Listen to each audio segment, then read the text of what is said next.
said. Sorry. There's a delay. Good evening and welcome to the June 1, 2022 work session of the Oregon City Commission. We have a couple of items, actually we have one item on the agenda for tonight, but first we're going to do the roll call. Commissioner Adam Marl. Here. Commissioner Frank O'Donnell. Here. Commissioner Rocky Smith. Here. And Commission President Denise McGriff. Present. All right, so tonight we have on the agenda the downtown parking strategy and parking study results discussion. And I just want to make something clear to the public, even though the Oregon City News said that we were going to be talking about raising the meter rates. That is not happening tonight, and I apologize if anybody got stressed out about that in the public, because I did hear about it. There are some recommendations that might be forthcoming later, but that is not the topic solely tonight. So, Ms. Aquila Hurd-Ravage, would you like to take over now? And then we're going to call up Kelly Reed and Rick Williams. Correct. Yeah, actually, I don't have much to say other than Kelly and Rick will be presenting this update in this work session. And she'll kind of go over where we're at in the process, but we're really here to check in and kind of reacquaint you with where things are at and let you know what the next steps are. I will say that I attempted to print the PowerPoint out at home and it was not formatted for printing. I got sort of half of it that came off of the edge of the page, but I got the gist of it. But Kelly, go right ahead. Okay, thank you, Commission President McGriff and City Commissioners, Kelly Reed, planner. Thank you for having us here tonight for this work session. I want to emphasize as well that this, what we're going to talk about is all in draft form. This is a dialogue, and we're here to, check in with you and get some initial feedback as we continue our outreach about this topic. We've held multiple meetings already with stakeholders, including business community. We plan to also meet with the McLaughlin Neighborhood Association to discuss residential parking permit program.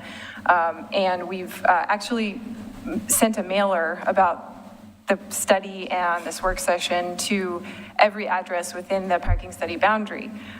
So we're really trying to get the word out and let people know that this is occurring so that they can become involved and let us know what they think. So we're hearing from you tonight. And I want to introduce Rick Williams, who's been working on parking management for the city since before 2009. Yeah. And so thanks for your attention tonight. Oh. To know that the flyer is on my refrigerator so that it's prominently displayed so anybody in my house walks by and sees it. Yeah, it is. Commissioner McGriff, it's always good to see you. Thank you for having me, commissioners. It's a pleasure to be here. And we'd like to go through the PowerPoint with you. But really, as Kelly said, this is draft form, and these are recommendations, considerations that are really coming from the consultant based on the data that we collected for you, based on our experience with Oregon City, industry best practices, and what we've learned in other cities of similar size to Oregon City. So it really is to have you have an opportunity to really ask questions, make sure you understand the background going into this, and we'll go from there. Make sure I do this right. There's that little thing on the bottom. How we got here is we did an update. We did your original plan in 2009, which really established the framework for everything that went forward. It established priorities for parking in on-street and off-street areas. Back in 2019, it was the first time we took a look at the bluff. And we then updated that plan in 2016, mostly with data. And we measured the utilization on the bluff as well. And so we used 2016 data, and then we were getting ready to do it again in 2019, I believe, and this thing called the pandemic hit. And so that delayed things for this 2021 study when the data was collected and, what we're analyzing now. And so it's an update. We were able to measure both, the one thing we did this time is both weekend and a Saturday, downtown and the Bluff. And we re-inventoried the entire system. So every on-street parking stall, every off-street parking stall, public or private, in the downtown and on the Bluff. And so the data is very fresh, and the parking study area is very concrete, and we know a lot about it. And then what we're going to do, of course, is at the end of this, you'll see sort of the recommendations, considerations we'd like you to take a look at and give us comment. The study zones, again, we did it all on the same days, but we disaggregated the data to show conclusively the downtown itself, and then also the Bluff by itself, so that we can see them as two different operating systems. But as you can see from the slide on the left, the downtown study zone, it grew a little from 2016 to 2021, but not much. We did some tweaks. I think it was on the southern end. But overall, it was pretty much what we've been measuring in 2009, 2016, and this time. Uniquely to your downtown, you don't have, it's a very compact area, as you know. There's only 465 on-street stalls that are in the public domain. And then there's 803 off-street stalls spread across 47 unique parking sites, parking lots. And you can see those sort of in the pink blocks. Those are the representative of the 47 sites that are out there. And as not unusual with many downtowns, the majority of those lots, off-street sites, are in private control. And so the city really only controls a very small number of off-street lots and about 465 stalls of on-street parking. Is that delineated on the map? Yes. The Bluff is a bigger study area. Also very unique because it blends with commercial areas blending into the neighborhood. There are commercial streets and there are residential streets, and that's very important, and we were very sensitive to that as we collected our data so we can understand that differentiation. But there's 837 on-street stalls, and that includes commercial and residential stalls, commercial area, residential areas, and 73 unique surface parking lots. And up there, those total about 1,400 stalls. That is actually a significant supply when you start thinking about it for a town your size. There's a significant supply of off-street parking on the Bluff, and we need to talk about that. And those 73 lots, with the downtown, probably even a higher percentage of those are in private control. So again, can I ask you a quick question, Rick? So yes, what I meant please. was on the map on the left, are the city parking lots, I mean, I know where they are, but are they delineated to indicate in the key, are they city parking I'm lots? sorry, Commissioner. No, on this map, they're not. In Yeah. the table that is at the end of the report, they are by number, and I apologize, but we can go back and I just think that would be those. something good for the public to see. That's a great idea.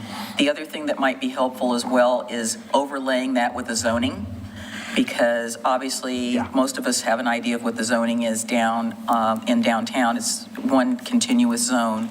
Right. But on the other map, on the right, you've got a mix of zones ranging from R3.5 to MUC to, Yeah. other things. And I think, again, that has significance in terms of what you're looking at, because I was looking at, I think you've got, if I'm seeing this correctly, the lot that's actually technically 10th Street that is parking that was used for the old Oregon City Retirement Center. It's technically not parking, but it is technically parking. It's kind of one of those anomalies. Right.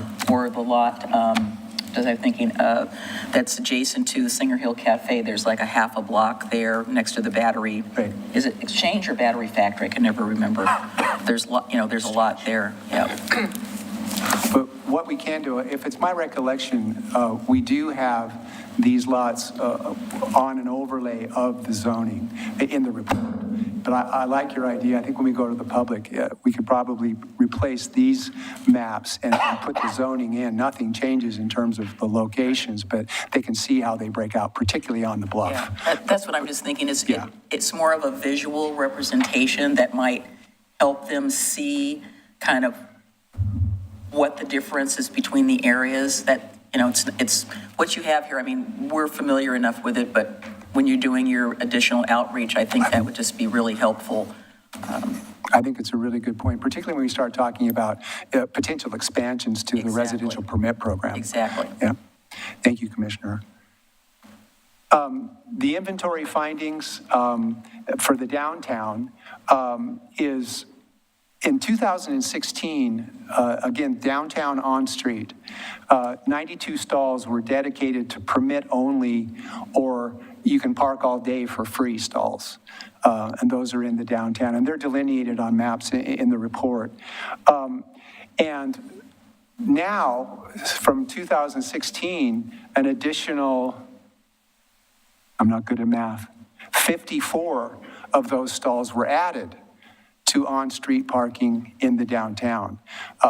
So that to us, that's a significant finding, is that there was a growth in the amount of all-day parking allowed on-street in the downtown, the traditional retail and entertainment core. So basically, you take those 460 or so on-street stalls, and only about half, just over half of them are strictly dedicated or to visitor parking. About almost 50% of the supply is actually dedicated to long-term parking on street. Being an old Main Street person, that's where I met really Commissioner McGriff, that's not typical for emerging downtowns or downtown core areas to have that much on-street parking. And there's probably reasons for it, but that's just something we wanted to point out, is that the amount of all-day parking on-street has increased between 2016 and this study. So as a Main Street, that you would not consider that typical. When we do our reports, and I think we've spoken with you before in the past, we like to use a simple performance standards to measure how your system is working. And in the industry, this is long-standing parking history, industry history, parking 101s. They always teach you about the 85% rule. And what that says is that you can measure the efficiency of a system and also its usability by these simple standards. And we use this pyramid of red, orange, yellow, and green. If you're in the red zone, you kind of have a problem. Because that means access is constrained. It's over 85%, up to 100%, and people get frustrated using it because they come in and they can't find a place to park. It's not considered friendly or convenient. Where parking systems want to be, particularly commercial systems, where they want to be is in the orange zone, so that there's between 70 and 85% occupied at all times, which generally leaves 1 or 2 empty parking spaces on every block face in a downtown. And within garages and lots, the same thing applies. If it's the more and more occupied, for instance, a garage is, people become frustrated because they have to go higher and higher and higher into a garage. On a surface lot, it operates very much like an on-street system. People will be driving through that lot and they feel frustrated.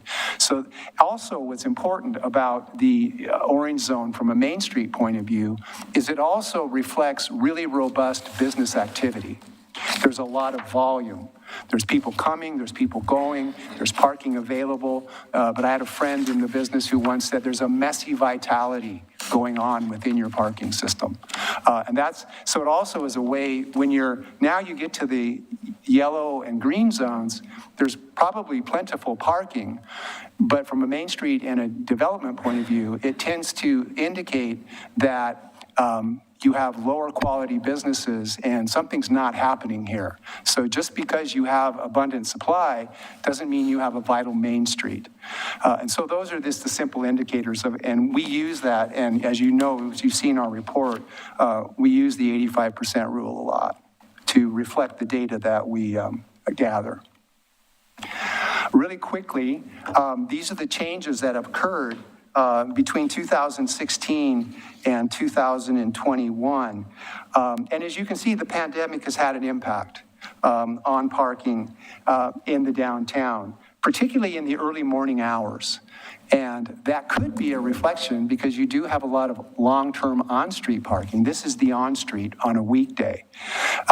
That there's a lot of employees who are not coming to work, they're working remotely. And so as you can see in 2016, you were pretty busy in the morning. But that may not have been a reflection of visitor demand as much as employee demand on street. I think happily, even though you're down in most hours after 12 p.m., not significantly compared to 2016. And what we're finding in other cities now is that it's significant downward trends, even when we collected data in the same time frame that we did in 2021. So I think the good news for Oregon City is you've experienced some loss. Not as significant as we've seen in other downtowns because, you know, that customer period is really between 10 a.m. and 6 p.m. But some of the loss we're up in the air as to the early morning loss as to whether that was visitors coming down for breakfast and early morning meetings or whether that's because of that mix I told you about in your inventory that's heavily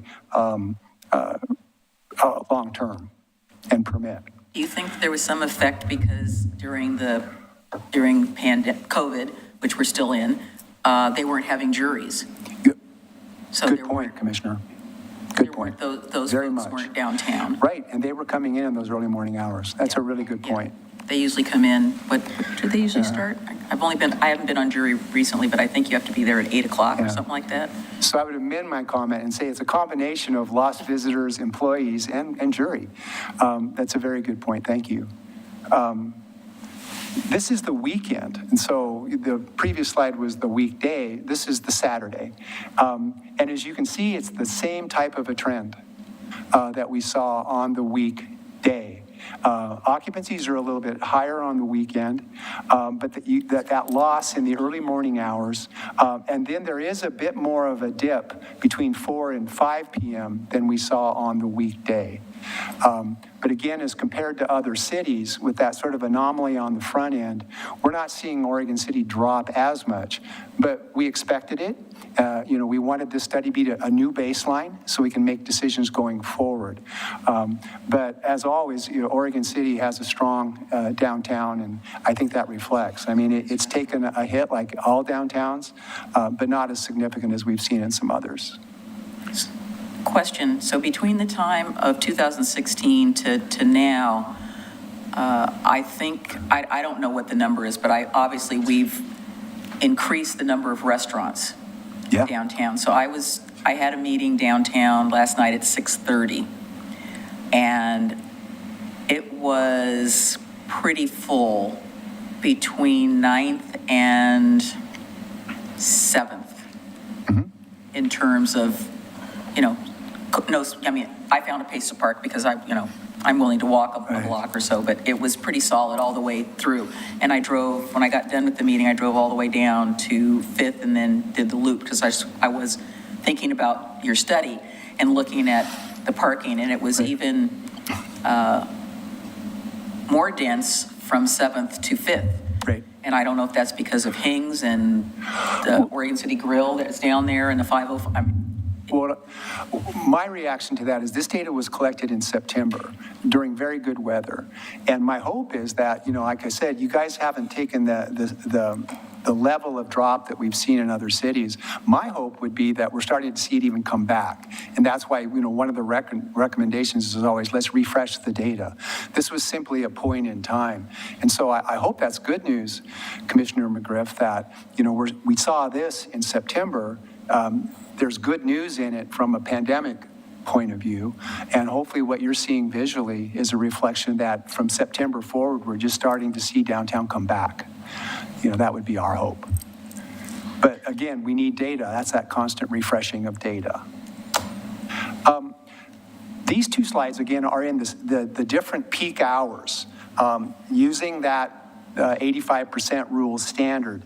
And the peak hour on the left is the weekday, which occurred on the study day between 1 and 2 p.m. And that was very consistent with previous studies that we've done for you. The peak hour is generally right around that noon hour.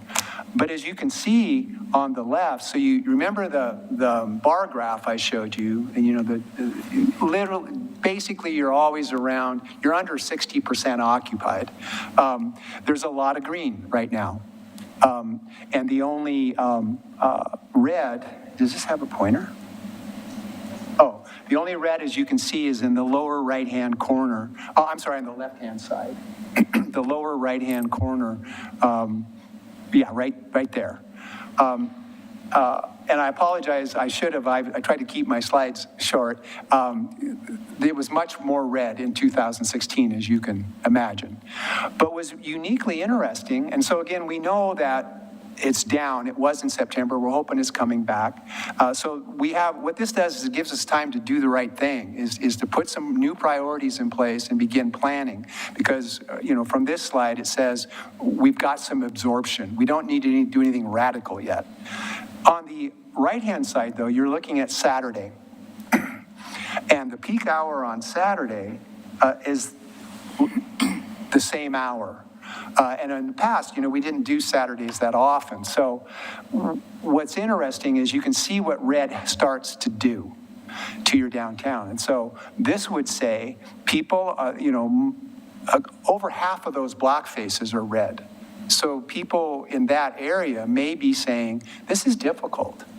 I'm not finding the space I want. But there's other things in place too. We don't enforce on Saturdays as yet.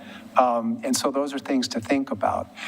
But I only give this slide to say, now use that simple 85% occupancy standard and say, what should we be doing on Saturdays and what should we be doing during the weekday? Now let's talk about the off-street system. Again, this is 2016 in orange, 2021 in blue, and a traditional off-street bell curve pattern before I get into the difference between the two years. Off-street systems are usually for employees. In general. In most cities, that's where employees park predominantly, is off-street. And you have a bell curve. They come in, they work until about 4, and then it is pretty flat from 10 a.m. to 3 p.m., and then it starts to drop off. A typical employee pattern. The difference here is that you, again, probably because of the pandemic and remote from work, work from home, remote work, you've seen some drops. It's about 4 percentage points per hour, each hour, But again, the pattern is consistent. You're still under the 55% standard, which would say that that is very low use. But you're not constrained. In fact, in 2016, there were 353 empty stalls in the downtown at the peak hour pre-COVID. So before we had the pandemic, there were, 350 empty stalls in the downtown at any time, regardless of whatever the peak hour was on street. And, now because of COVID, probably that's jumped up to almost 400 stalls. There's 400 empty stalls downtown off street in the peak hour. But we have to recognize that most of those stalls are not in the city's control. So doesn't mean there couldn't be a parking problem, but there's a lot of empty space. On the weekend, it, again, as you can see, it's always been low, even pre-pandemic. 2016, you never get above 25% occupancy in the off-street system. It did go down in most hours in 2021, but you can see there was a little bump at 1 p.m. and 2 p.m. and 3 p.m. Where you did have occupancies higher in 2021 than you did in 2016. But overall, again, the finding is the same, is you have low occupancies, and we would say that the low occupancies may have been affected by COVID, but it didn't necessarily change the use of your lots as they were pre-COVID, because again, they were always under that 30% occupancy. In the peak hour right now, there's 563 empty stalls on a Saturday. And that's at the peak hour, so there's even more empties outside the peak hours, and that's only up 8 stalls over 2016. This, again, just shows you the heat maps. Look to the left, you can see the Clackamas County lot, the KFC lot, and the lot 32, the city's permit lot. They were red. You have 3 of those lots. You have 2 more down in the lower left on the slide on the left, but only 5 of the 73 lots 5 of the 47 lots downtown have any type of constraint. And the same thing happens even on Saturday, as the bar graph showed. There's very little constraint in the off-street system during the peak hours. So it's an opportunity if we can have one. But again, always recognizing that they're not in the city's control. So let's get into the recommendations. Parking has trade-offs. This little circle I like because you can't ever have all 3. If your parking is cheap, there's a good chance it's going to be convenient. If parking is plentiful, it might not be convenient. It could be cheap and plentiful, but it might not be convenient. But what this just says is that as we make decisions, what we're trying to do is get the right amount of parking to the people we want to park there. Parking is a system of priorities. And if we can clearly as a community say who should park on street, who should park off street, who is the priority user in a given supply, and sometimes even in a given supply at a certain time of day or on a weekend. If we have those priorities established and using this, as parking becomes less plentiful, it's generally more expensive because you're trying to create convenience. But we need those priorities, and this plan tries to do this because what we want to do in these strategies that we recommended is to manage to those priorities.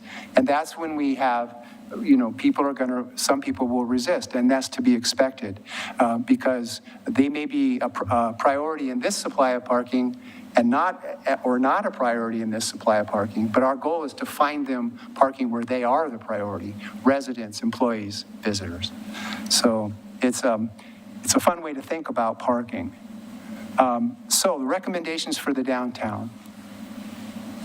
The first is over time, we believe, again, this is our consideration for you, that the number of permits downtown on street need to be attritioned. Because in the original plan, the guiding principle is the on-street system downtown is prioritized for the customer and visitor. What we have done is actually in a way, gone the other way by adding additional long-term parking spaces downtown on street between 2016 and 2021. The good news now, there's a lot of green. So it's a decision we can make tied to a benchmark or tied to a statistical marker. But again, as you can see, it's something that we need to look at. We need to get employees off-street conveniently, affordably, or into an alternative mode. But again, with this plan, we have time to talk about it and reaffirm those priorities and then reaffirm strategies that are milestone-based and not just, we're going to do it tomorrow because industry, Main Street says you shouldn't do that. We want to look at it strategically. We also think that, again, in time, we need to relook at the fees for monthly parking permits that are allowed on street. If we can provide a cheaper option off street, not only can we attrition permits, but those that we allow to remain because they're in a priority supply that is for the visitor, may be there at a higher price. But we need to look at the permit program. But as you can see on this slide, the rate would be graduated over several years. This is not something, again, we would recommend that we just jump into, but we're saying that it needs to become part of a review process with data, with refreshed data, with analytical occupancy data, and also saying that we reaffirm our priority for who should be using the on-street system. So evaluate monthly parking fee rates on street. On-street meter rates, and I know, thank you for the opening, Commissioner McGriff, about no, we're not recommending this right now. But our goal would be to standardize. Right now you have 50-cent meters and dollar meters. And the 50-cent meters, I think, are like 38 or 40 of the total supply. There's not a lot of them. But what we found is meters are heavily used. And it says that, and then they are used at the same rate that some dollar meters are being used. So what it's saying is I don't think people are parking there because of the rate. They're parking there because it's a location they want to be, because you have customers paying $1 an hour and you have customers paying 50 cents an hour. So we didn't want to say raise the rates. We're just saying standardize the rates across the downtown, because your retail and your ground level business and your vitality has expanded north and south. And it's easier to communicate, and we think that the demand is showing that it's the location that people want. Is it also possible that they're using the coin meters instead of the machine meters because they're easier?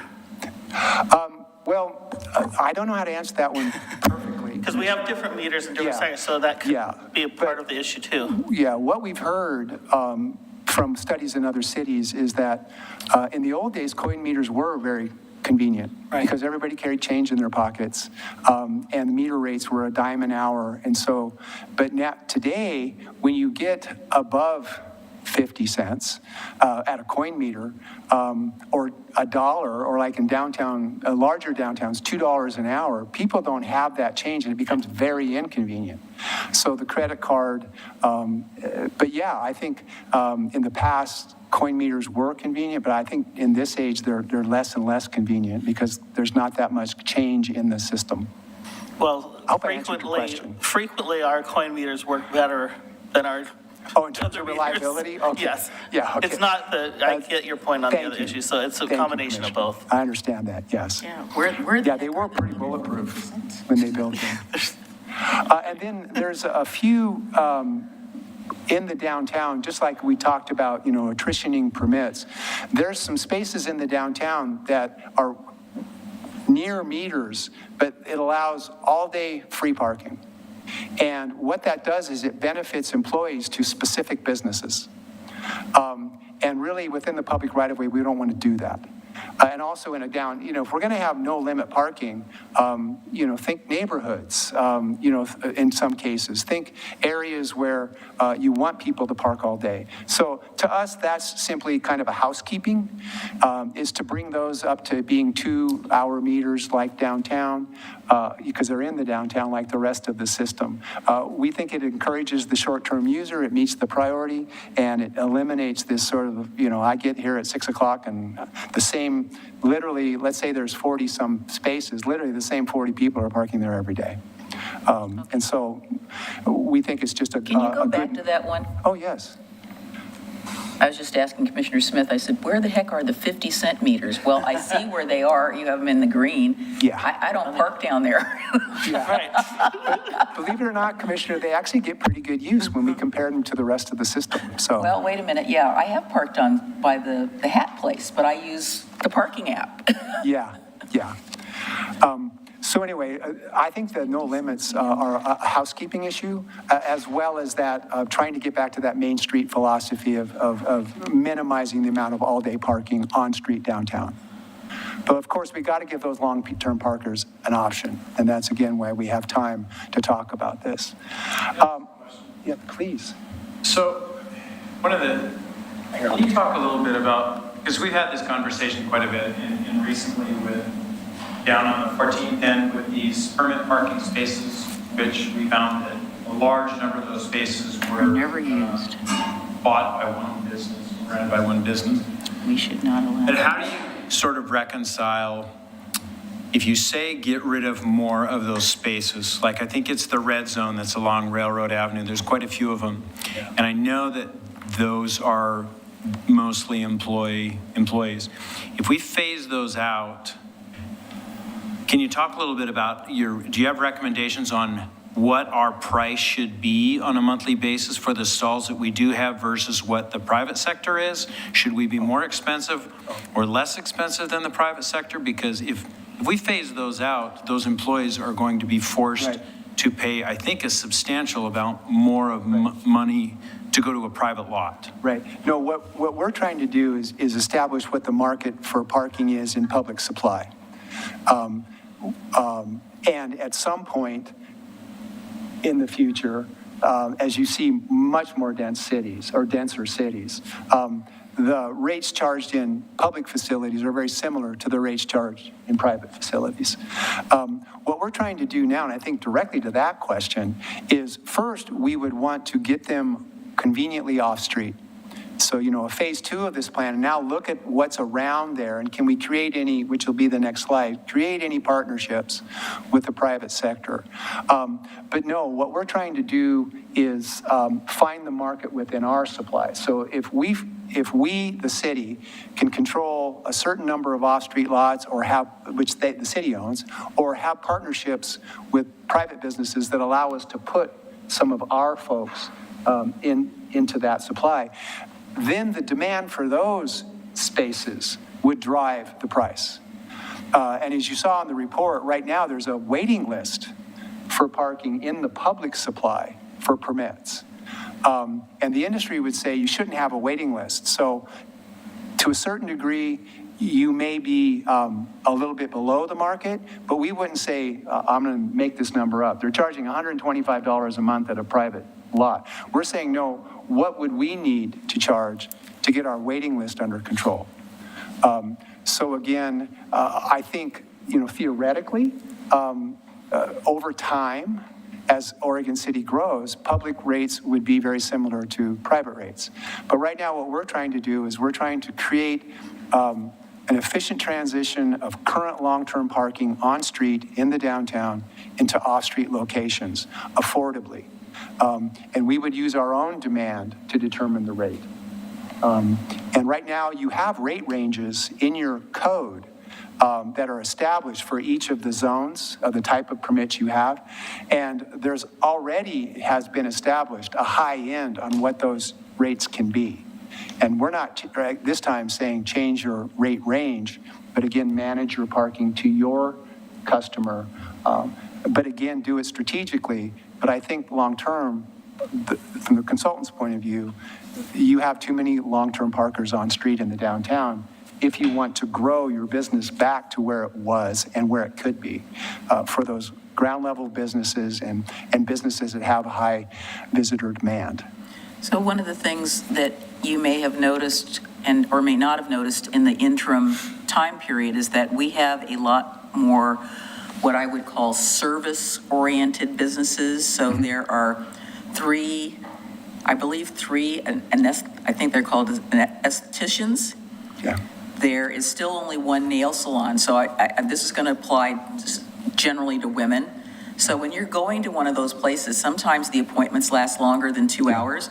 So nobody is going to go running to their car after they're getting a facial with all the stuff on their face and run out and move their car. Right. And I've heard from 2 of those businesses that is a problem for their customers.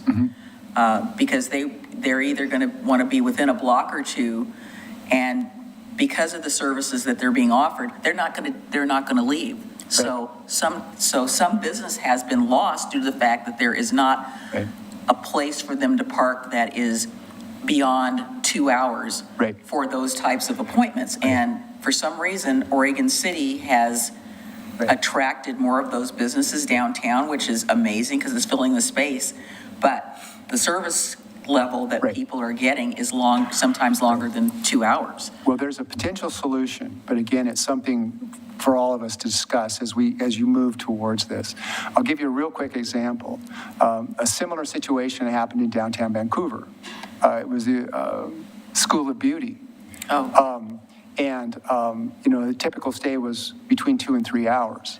So that business requested 3-hour meters and was provided them, but then realized that their customers, it wasn't assigned to their customers. And so people park randomly. Yeah. And so everybody else just went and used the 3-hour meters, and they might have only been paying 2 hours. And so that didn't solve the problem. Right. However, with new technology, and this is something to have a discussion with the entire city with, is you can have apps that allow you to add time to your meter. But you may want to limit the amount of time they could add so you don't have employees abusing it. So to me, that's a discussion to have, rather than saying, okay, now let's take downtown to all 3-hour meters, which would slow things down. Right. Let's keep it what we have and use this technology, but also to ensure we're creating the turnover. Because if you just put 3-hour meter, like I said, the Vancouver example, if you just put 3-hour meters in front of a business, they're going to call you up and say, my customers still can't park here. Yeah. Because they come to an appointment and the meters are full. Yeah. Because the person, so anyway, that's an important point that you raised, Commissioner, because of the fluid nature of business and the different needs. I think what's cool about today, the technologies, and you guys have an app, the technology could help fix that.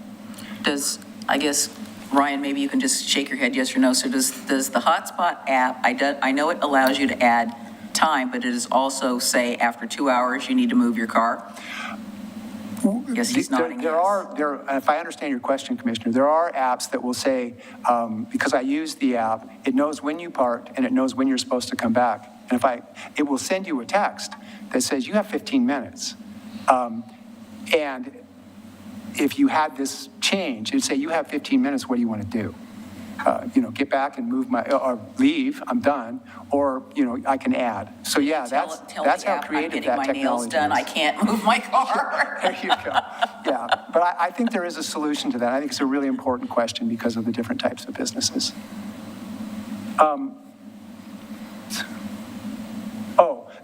I think this one is we've talked about this a lot over the years, and it's a difficult decision and discussion, but it needs to be a partnership. As we've demonstrated, there's a lot of empty parking out there, but we're also very clear that we're not trying to take anybody's parking away from them or take their parking over.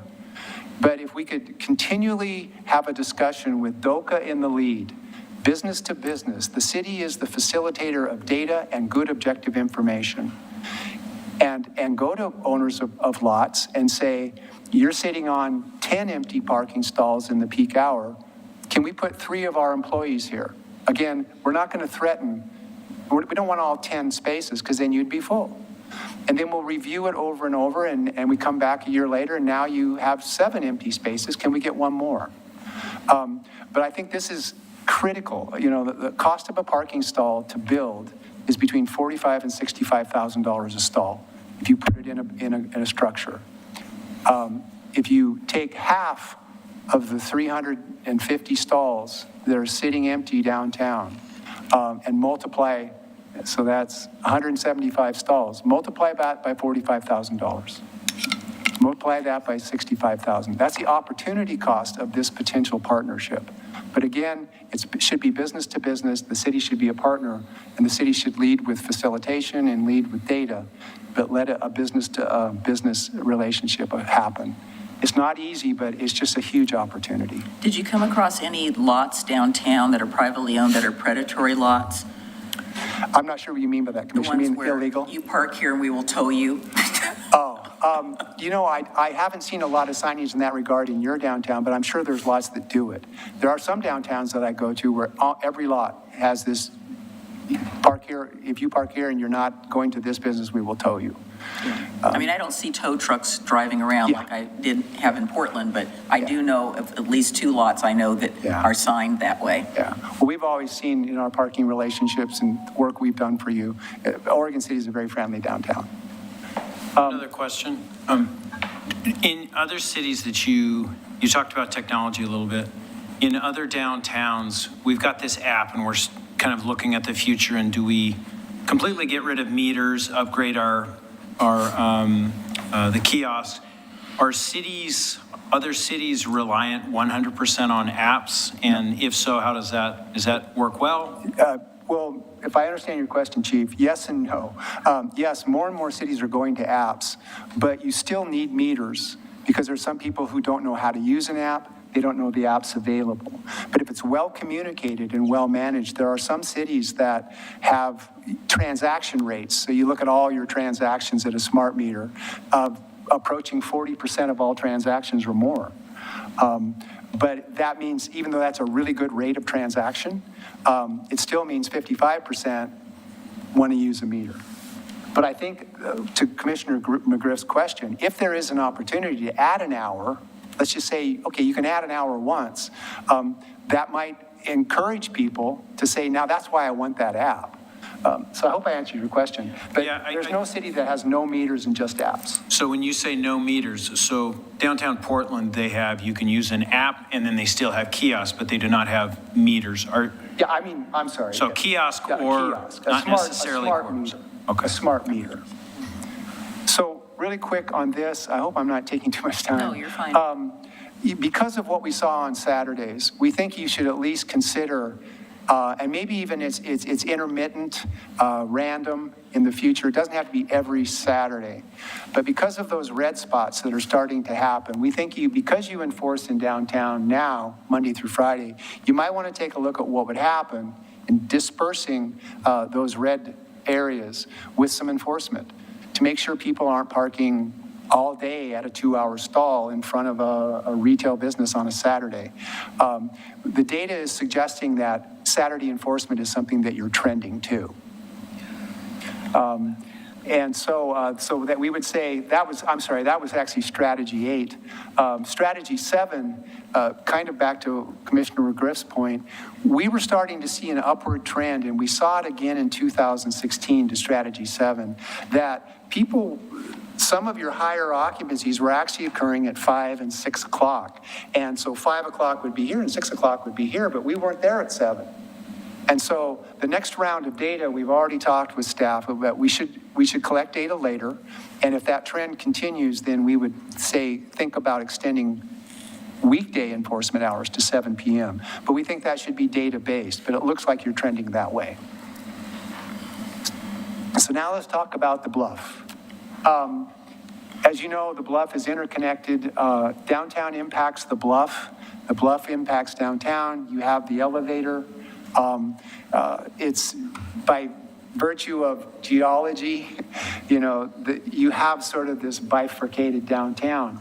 And you're now starting to have businesses like City Hall up on the Bluff, and other businesses on the Bluff. And there's areas of the Bluff that are beginning to act like downtown, the commercial strips and things. So anyway, it was important that we did look at the Bluff just like we did the downtown. The first thing, and here it is, Commissioner. This is overlaid, I think, on the zoning map. The blue being the residential area and the pink being the commercial streets versus residential streets. You already have a residential permit parking program. We're saying that we need to reaffirm our priority that was created in 2009, that residential streets is the highest priority for the residents and their guests. Just like we say that the downtown streets, on-street, the highest priority is the visitor and the guest. So we always want to reaffirm that. And so when we do data collection and we see spillover in the neighborhoods, we want to be tracking that. But what that would then allow is, and I think a greater communication of the program that's already in place, because the way it's set up is the neighborhoods have to ask for the permit program. It's not something the city wants to impose on them. The city simply has a program.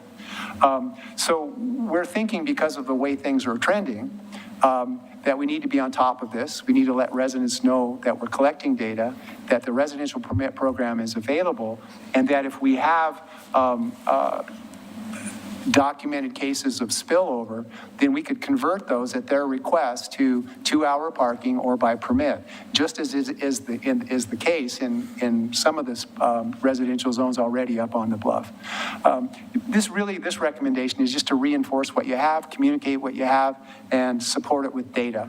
And if we have overspill, to let the residents know, of course, they're the highest priority for the parking on those streets in those blue zoned areas. Do we have enough staff to accommodate that?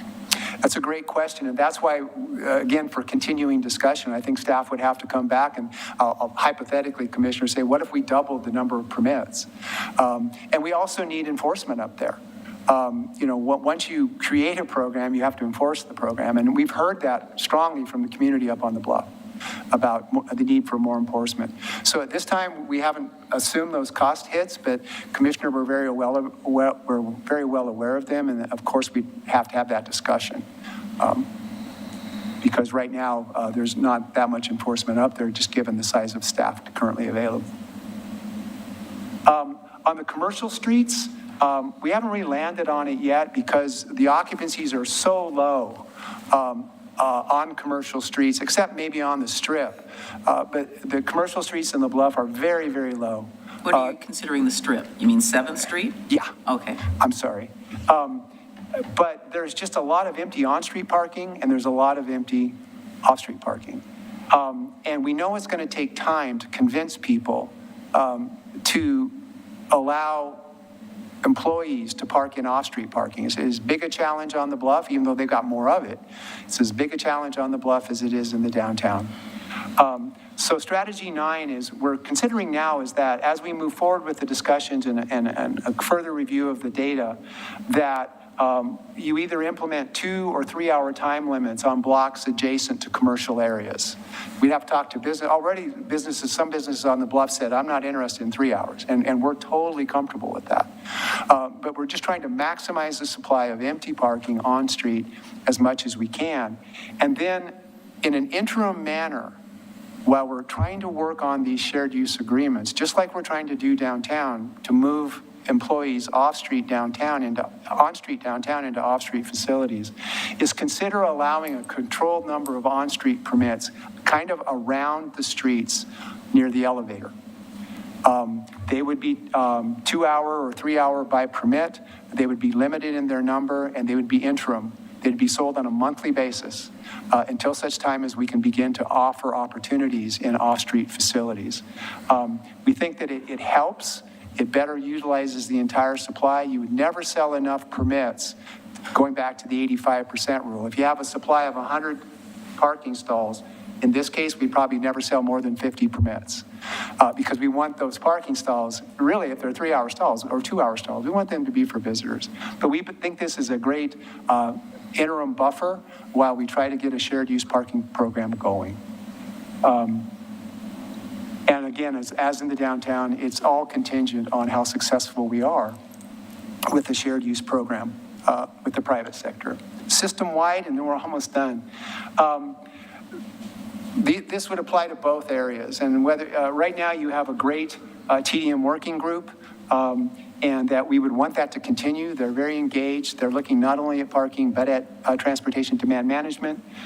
We think you should do that. We think that for transparency point of view, as we move forward, we think that the parking program should publish an annual report of the status of the parking system. They could put up online the usage data. They're all already online. Your rate schedules, rules and regulations, sort of rules of engagement, what to use, what our priorities are, and begin to measure how many permits are sold, how many citations are issued. Again, Commissioner, I don't know if we have staff for that, but it's something that a lot of cities are doing, and they're finding that when they do that, the long-term conversation with the community is improved because people understand the metrics, they can see the data, and they can understand the reason for a change. So we're recommending that. And as always, we always end with, as often as you can and what you can afford, collect data and make it consistent, replicable, using the same methodologies. Or if you change a methodology, explain it so that you can go apples to apples comparison, year by year, area by area of what's happening and what's changed, and what strategies then may be most pertinent based on that. And so that would be strategy 17. And then I'll turn it back to Kelly. Sure, thanks. So as we said earlier, we're doing additional stakeholder outreach and working to refine these strategies with the TDM working group. And we would return to you for additional work sessions as needed, and then return to you for approval of a final strategy eventually, and then the implementation actions that are associated with that. So question, so has outreach been done to the county employees downtown? Because they're in various spots, because I know that they use the McLaughlin neighborhood as parking. And I don't know how we would reach that, but maybe their public affairs department might have a way. And is there somebody from the county that is represented on the TDM group that's Absolutely. not a staff person, but like an employee? That's a good point. Yes, we have county folks on the TDM work group, but we'll check with them. Okay, because I think that would be helpful. The other thing I wanted to suggest, and I had thrown this out to you earlier today, is that maybe think about the idea of, we have a lot of restaurants, as you know, downtown, and fortunately or unfortunately, most of those folks are minimum wage employees. Now, it's going to go up to $14.75 in July, but regardless of that, that is one of the primary problems we have, is that there's not enough places, as you have stated, for employees, particularly minimum wage type employees. And I would like to see us explore an idea of creating a space or a place where reasonably priced, most likely subsidized parking permits would be available to those folks and those folks only, if they're, working at a restaurant or a coffee shop or whatever, so that they know that they have a place to park. And then, as was told to me by a very wise staff person, that once we'd have those assigned, anybody else who's parking in them, we could get them out. But it's probably one of the biggest complaints that I hear all the time, is that I have a permit for me, I'm the business owner, but I don't have any place for my employees. And with the way they're doing shifts and people are, it's not, you're there all 8 hours, you're there maybe 2 to 4 or whatever the peak is. But it's something we definitely should look at, and I think it would go a long way to helping explain some of what we're trying to do. I'm not saying we're going to appease everybody downtown, but it would go a long way. And I just was counting the other day about how many restaurants we have down there, and there are a lot, way more than we've ever had, more than we've had in 2016 for sure. Well, there are cities, not a lot, but there are cities that have lower wage and lower income parking programs. Vancouver, Washington being one. So we can definitely bring examples and ideas. And again, I go back, commissioners, to that thing about priorities. If we establish in our hierarchy of priorities, different type of priorities here, priorities here, priorities here. Lower income and lower wage work, it could be a priority. And then as we look for shared opportunities and other off-street facilities, or even some of our own facilities, that can happen. So I appreciate that. Is And it sort of an equity issue in a way? yes, as well? absolutely. And Vancouver has a program and they run it right out of their parking office. Gentlemen, do you have anything you want to add before we adjourn? It's a lot of information to take in. I hope you'll take a few moments, you will have more than a few moments, take a month or two to read the entire study. 122 pages. Because I think there's some pertinent information in there that would be applicable to what we're talking about. Please go ahead. So this will be coming back to us Oh, yes. in a work session format? Oh, yes. Okay. Oh, yes. Yeah. I don't believe staff feels that we are ready at this point in time to make any decisions because they're still doing a lot of outreach. There will still be opportunities for people to make suggestions in the community, both business, hopefully some employees hear about this and maybe they have something to say. I know I encountered a gentleman who's got a business on 7th Street near the elevator, and I encouraged him to call me because he wants to talk to me all about parking.